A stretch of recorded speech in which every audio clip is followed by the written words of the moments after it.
안녕하세요, 시청자 여러분. 오늘의 해외 인싸. 저는 타임 모기지 회사의 브라이언 리 대표님과 함께 하겠습니다. 안녕하세요. 네, 반갑습니다. 네, 브라이언 리 사장님은, 이 사장님은 이제 2000년부터 모기지 시작하시고, 네, 맞습니다. 네, 지금 이제 현재 타임 모기지 회사의 대표신데, 어떠세요? 요즘에 뭐, 저희 모기지가 이제 집을 사는 우리들 입장에서는 네. 늘 이제 모기지 회사를 늘 염두에 두고 해야 하는데, 은행에서도 우리한테 돈을 빌려줄 때, 예, 그냥은 안 빌려주고, 심사를 할 거 아니에요. 예, 맞습니다. 예, 그래서 이제 도대체 어떤 심사를 할 것이냐. 우리가 집을 살 계획이 있는데 어떤 준비를 해야 예, 뭐 정말 문제 없이 우리 은행에서 대출 받는다 그러죠. 예, 모기지를 받을 수 있을까요?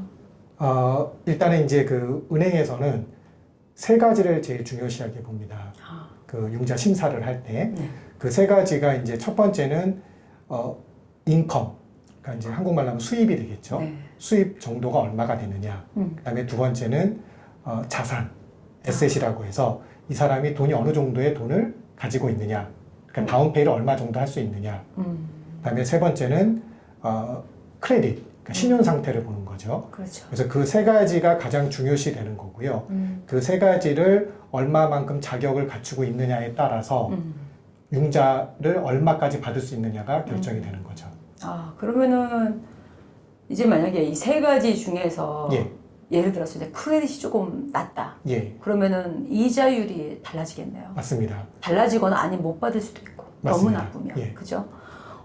그러니까 이제 저희가 이거를 집을 산다고 해서 뭐 우리가 지금 사탕 사듯이 바로 사는 게 아니고 어차피 준비는 해야 되는데 예, 이걸 꼭 염두에 둬야겠네요. 예, 맞습니다. 그래서 그 말씀하신 대로 이제 아무리 뭐 인컴도 좋고 그 다음에 뭐 자산도 충분히 갖추고 있더라도 말씀하신 대로 크레딧 점수가 나쁘면 다른 분보다 이자율이 본인이 적용받을 수 있는 이자율이 뭐 최소 0.25에서 0.5%까지도 올라갈 수 있는 거기 때문에 그러니까 세 가지가 다 종합적으로 관리가 되시면 가장 좋은 조건의 융자를 받을 수 있게 되는 거죠. 그렇군요. 그러면 저희 바이어들, 우리 이제 집을 사려고 하는 예. 주택 그 구매자들 입장에서 이게 모기지 회사를 어느 시점에 저희가 컨택해야 될까요? 보통은 저도 그랬고 예전에 예. 에이전트들, 리얼터들한테 먼저 연락하잖아요. 예. 근데 지금 시점이 우리 바이어들이 우리 이제 사장님 같은 모기지 회사에 저희가 컨택을 해야 되는 시점이 언제일까요? 그러니까 만약에 이제 내가 집을 구매하기로 결정을 했다. 그러면 이제 그때부터 집을 보시기 전에 먼저 융자 상담을 먼저 받는 게 제일 중요합니다. 집을 보기 전에? 예, 보기 전에. 왜냐하면 집이라는 게 이제 뭐 그 첫 번째 집을 봐서 바로 결정하시는 분도 있고 뭐 1년을 끄시는 분들도 있잖아요. 그러나 그 융자는 미리 준비를 해놓지 않으면 뭐 실제 집이 결정이 돼서 나는 이 집을 사겠다고 했을 때 준비가 전혀 돼 있지 않으면 융자가 안 나오기 때문에 집 구매 자체가 불가능하거든요. 그래서 가장 중요한 거는 집을 사겠다고 했을 때는 먼저 융자 상담을 먼저 받아서 사전 융자 승인서를 한번 받아본다든지 프리 어프로블 레터를 아니면 미리 그 좋은 조건으로 맞추기 위해서 아까 말씀드린 크레딧 관리는 어떻게 해야 되고 자산 관리는 어떻게 해야 되고 또 세금 보고는 어떻게 해야 되고 그런 거를 다 종합적으로 상담을 받는 게 제일 중요하고요. 뭐 이제 쉽게 생각해서 이제 실예를 든다면 한국 분들 중에 이제 자영업을 하시는 분들 중에 그 캐시 비즈니스가 많이 있으신 분들이 있는데요. 그런 분들 같은 경우에는 이제 어쩔 수 없이 뭐 현금을 은행 계좌에 집어넣지 않고 뭐 금고에 있을 수도 있고 장롱머니. 그렇죠. 예. 그런 경우에는 그거를 은행 융자 심사할 때는 그걸 돈으로 인정하진 않습니다. 그 돈이 항상 양성화가 돼서 그 본인의 개인 계좌에 돈이 들어가 있어야 되는데 그러려면은 미리 집 사기 전에 어떻게 해서든지 그 돈을 본인 계좌에 집어넣어서 그걸 내가 다운페이를 쓰겠다. 그런 조건에 맞춰줘야 되고 그리고 또 세금 보고도 마찬가지 인컴도 직장인들 같은 경우에는 인컴이 정해져 있기 때문에 그게 뭐 따로 어떻게 준비할 필요는 없습니다. 그냥 본인의 인컴 수준에 맞게 융자가 나오는 것 뿐인데 자영업 하시는 분들은 세금 보고를 어떻게 하느냐에 따라서 내가 나올 수 있는 융자 액수가 더 많아질 수도 있고 또는 한참 모자랄 수도 있는 겁니다. 그리고 또 내가 세금 보고는 어느 정도 하지만 빚이 너무 많다. 뭐 예를 들어서 뭐 자동차 론이 굉장히 많다든지 이러면 또 융자 액수가 많이 줄어들기 때문에 그런 것도 미리미리 준비해서 빚을 좀 줄여놓는다든지 아니면 세금 보고할 때 자영업자일 경우에 조금 더 여유 있게 세금 보고를 해준다든지 예, 그렇게 되면은 나중에 융자 받을 때 굉장히 도움이 많이 되죠.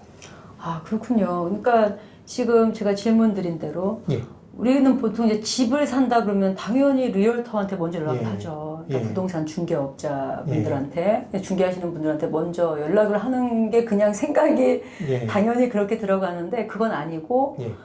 이제 내가 얼마를 갖고 있는데 얼마짜리 집을 살 것이다. 예. 근데 내가 갖고 있지 않고 빌려야 되는 대출받아야 되는 융자 받아야 되는 돈을 줄 것이냐 안 줄 것이냐를 먼저 물어보라는 거죠.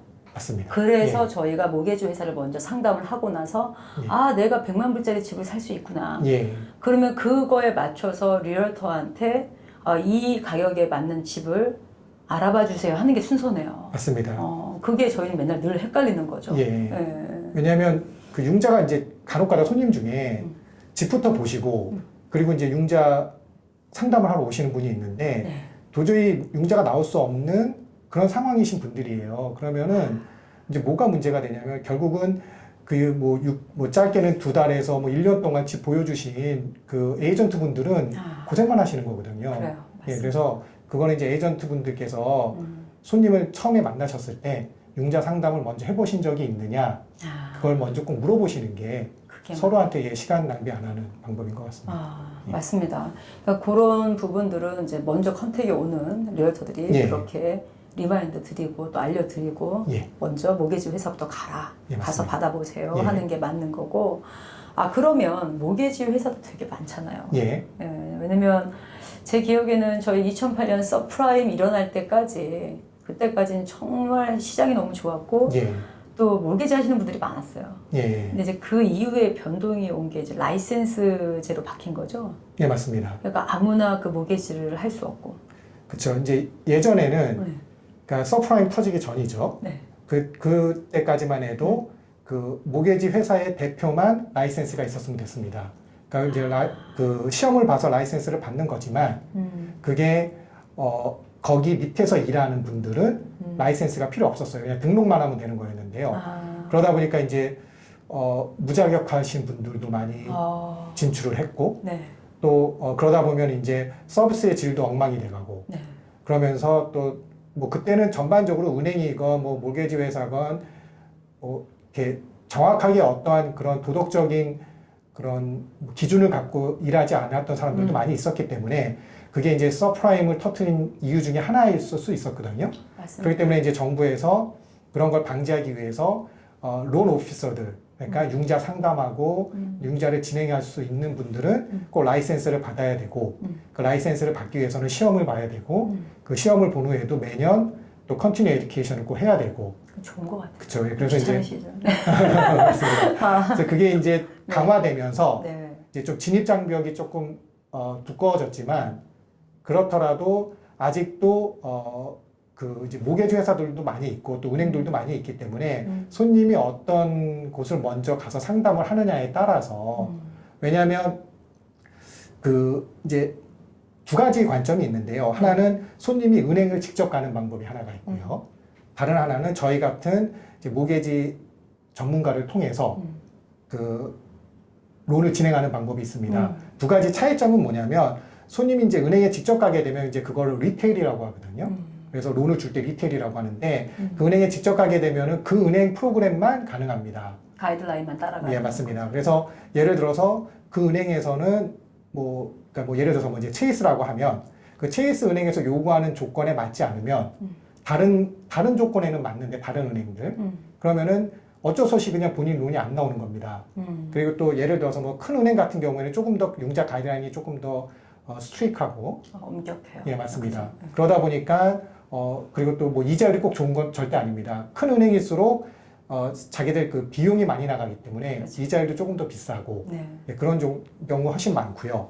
그리고 이제 모게지 회사들도 다 똑같은 건 아닙니다. 모게지 회사들마다 은행하고 어떻게 계약을 맺느냐 저희 같은 경우에 이제 은행들하고 계약을 맺어서 저희가 모든 서류를 대행을 하고 또 이자율 낙힌도 저희가 다 결정을 하는 겁니다.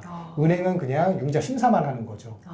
그러다 보니까 얼마나 전문적인 회사에서 진행하느냐에 따라서 그리고 언제 모게지 이자율을 붙잡느냐. 왜냐하면 모게지 이자율이라는 게 매일 바뀌는데요. 그렇죠. 그게 이제 경제 상황이라든지 여러 가지에 맞춰서 움직이기 때문에 굉장히 거기에 집중을 하고 있어야 되거든요. 내가 이자율을 잘못 선택을 하면, 그러니까 이자율을 낙힌한다고 하는데요. 잘못 붙잡았을 경우에는 뭐 이자율이 계속 올라가면 괜찮지만 이자율이 또 떨어지는 경우도 있거든요. 속상하죠. 예, 그러면 이제 저도 마음이 안 좋고 또 손님한테도 굉장히 마음이 안 좋기 때문에 그런 경우에는 이제 저희가 여러 은행을 쓰기 때문에 저희 회사 같은 경우에는 은행을 제가 바꾸죠. 좀 더 낮은 이자율의 은행으로. 그래서 여러 가지 선택의 폭이 넓어질 수 있는데 그거는 이제 얼마나 그 모게지 회사에서 열심히 일을 하느냐. 그 손님을 위해서.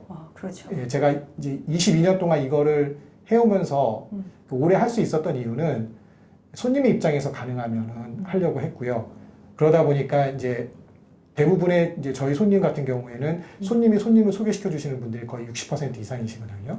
약간 좋은 회사를 만나는 게 손님한테 굉장히 좋아요. 맞아요. 예. 좋은 회사라는 게 믿을 수 있는 회사죠.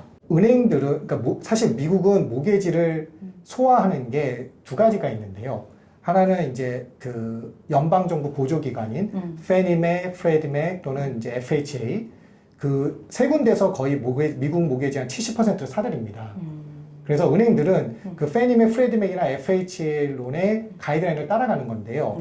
나머지 30%가 이제 은행이 직접 융자를 주는 거, 이제 포트폴리오 론이라고 하는데요.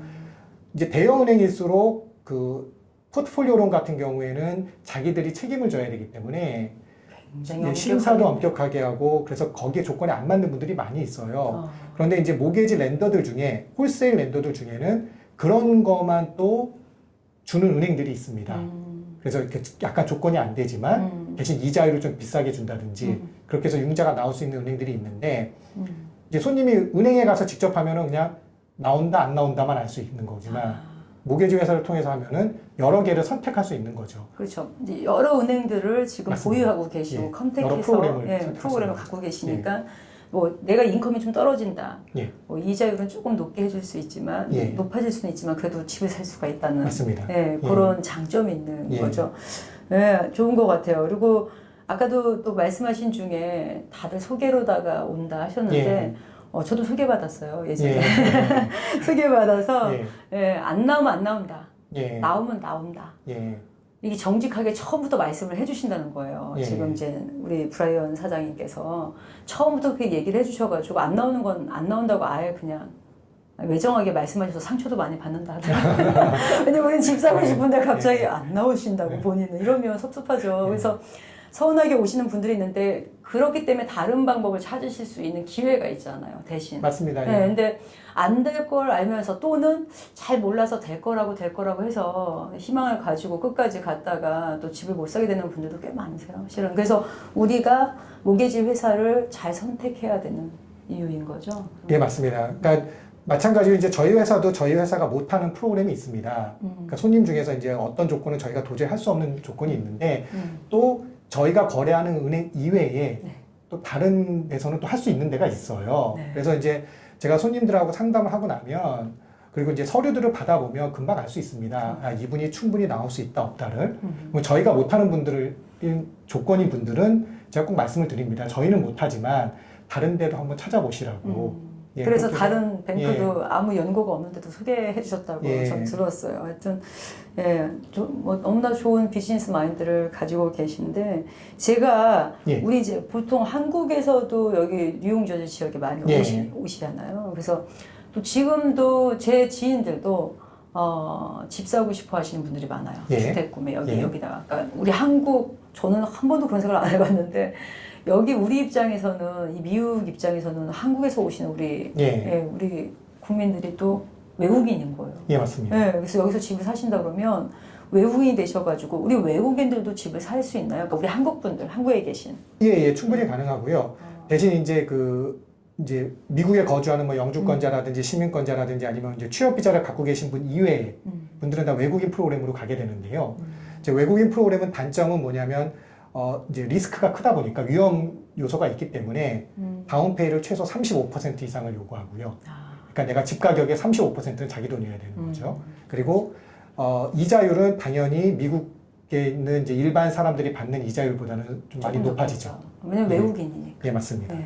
그래서 어쨌든 충분히 가능합니다. 그러니까 좋은 소식이죠. 그러니까 예. 외국인이지만 이제 한국에 계신 한국 이제 국적 가지신 분들도 여기서 사실 수 있다는 거. 예, 맞습니다. 집을. 그 질문을 제가 이제 한국에 뭐 놀러 가거나 하면 예. 제일 많이 받는 그런 질문이고 예. 또 이제 하나는 이건 좀 제가 궁금해서 여쭤보고 싶었는데 이자율 변동이 왜 올까요? 예. 그 이제 모게지 이자율이 네. 그 이제 쉽게 말해서 매일매일 움직인다고 보시면 되거든요.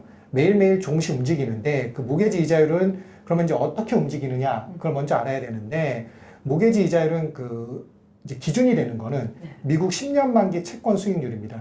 그래서 10year 트레저리 일드라고 하는데 그거와 같이 연동을 하게 되는데요. 그래서 만약에 미국 10년 만기 채권 수익률이 올라가면 같이 올라가고 내려가면 같이 내려갑니다. 이제. 예, 근데 뭐 채권 수익률이 0.2% 올랐다고 해서 모게지 이자가 0.2% 올라가는 건 아닙니다. 근데 트렌드는 똑같이 가는 거죠. 예, 그래서 그 실제로 이제 모게지는 모게지 담보 증권이라고 해서 MBS라고 하는 모게지 담보 증권이 어떻게 팔리느냐에 따라서 모게지 이자율이 결정이 되는데 이제 뭐 서프라임이 터졌거나 아니면은 그 2020년에 이번에 그 코비드 막 터졌을 때는요. 모게지 담보증권이 안 팔린 거였어요. 그러니까 시장에서 모게지 담보증권이 위험하다고 생각해서 그때는 그 단기간에는 모게지율이 굉장히 많이 올랐었거든요. 네. 거의 뭐 한 달 만에 거의 한 1% 이상 올랐다가 다시 내려가기 시작한 거죠. 그때는 채권이 그렇게 올라가지 않았습니다. 그런데 이제 그 마켓 상황이 정부가 돈을 풀고 금리를 내리기 시작하면서 모게지 이자율이 내려가는데 그 이유가 이제 사람들이 이 집에 대한 투자를 많이 하게 되고 실제로 안전하다고 보면서 모게지 담보증권이 잘 팔리니까 모게지 이자가 내려간 건데 어찌됐건 트렌드는 10년 만기 채권 수익률 그걸 따라가게 되는 겁니다. 그렇군요. 저희가 얼마 전에 2%대까지 내려왔잖아요. 예, 맞습니다. 작년에 이자율이 모게지 이자율이 3% 미치였죠. 맞아요. 제 주변에도 뭐 2.5% 받았다, 뭐 2.25도 받았다 했는데 맞습니다. 그런 그런 시기는 다시는 안 올 것 같아요. 실은 저희는 한 번 더 왔으면 좋겠는데 그런 시기는 실은 오긴 어려울 것 같고 20년이 넘는 이 모게지 일을 해오시면서 어떠세요? 뭐, 이 모게지 회사에 종사하는 사람들은 이런 자세면 좋겠다. 예. 어떤 자세가 제일 중요한 것 같으세요? 일단 아까 이제 말씀드린 대로 손님이 얼마나 이 모게지를 얻었을 때 그 만족을 하느냐 그리고 어떤 이득이 생기느냐를 좀 많이 고민을 해야 되는데 저도 이제 저희 전문 분야만 잘 알지 제가 예를 들어서 뭐 차를 리스하러 가거나 차를 사러 가도 저도 그쪽 분야는 정확히 잘 몰라요. 그러면 저도 그 이제 딜러에서 일하시는 분을 좋은 분을 만나면 사실 굉장히 좋거든요. 제 마음이. 왜냐하면은 제가 좋은 조건으로 론을 얻었구나. 또는 좋은 조건으로 리스를 했구나. 그런 마음이 들면은 3년 동안 차를 타는 내내 즐겁거든요. 맞습니다. 예, 그래서 그런 마음을 가지고 일을 하는 게 사실 제일 중요하다고 생각합니다. 정말 이게 너무 좋은 비즈니스 마인드, 그죠? 왜냐면 우리는 이제 집 한 번 사면 그냥 평생 산다 이렇게도 생각하고 저희 또 뭐 세컨 홈부터는 저희들 재산이잖아요. 그쵸. 그러다 보니까 진짜 뭐 몇십 년씩 왔다 갔다 하는데 잘못 받아버리면 처음부터 모게지 이자율을. 맞습니다. 그리고 지금 사장님은 저희들 이제 집 구매하는 저희 이제 바이어들 입장에서 그분들이 뭐 최대한 좀 만족하고 또 좋은 서비스라고 생각할 수 있도록 맞춰드리는 게 최대한 맞습니다. 그것이 이제 지금 20년 넘게 일을 해오신 또 그런 자세라고 좀 말씀해 주셨는데요. 뭐 앞으로도 뭐 자주 뵙기를 바래요, 사장님. 불러주시면 언제든지. 왜냐면 좋은 일로 좋은 소문, 좋은 소식 많이 저도 듣고 있고요. 뭐 자주 뵙지는 못하지만 그리고 어쨌든 앞으로도 또 우리 여기 우리 한인들이 보통 많이 또 상담하러 가고 할 건데 그때도 지금과 앞으로 뭐 10년 후에도 20년 후에도 지금과 변함없는 이런 비즈니스 마인드로 예. 또 똑같은 모습으로 남아 계시기를 저는 바랍니다. 예, 초심을 잃지 않고 하겠습니다. 고맙습니다. 예, 감사합니다. 감사합니다. 시청자 여러분 어떻게 보셨어요? 예, 오늘 제가 모신 우리 타임 모게지의 브라이언 대표님은 이제까지도 한 22년을 한결같이 이렇게 같은 마음으로 초심을 잃지 않고 이렇게 본인의 일을 충실하게 하기는 쉽지 않은데 저도 오늘 여러 가지로 많은 것을 배운 날입니다. 시청자 여러분들께 도움되셨기를 바라고 혹시나 모게지에 관련해서 또는 뭐 다른 제보나 문의 있으시면 제 아래 이메일 주소로 알려주시고요. 여러분들도 건강 유의하시고 저는 다음 해외 인사에서 뵙겠습니다. 감사합니다.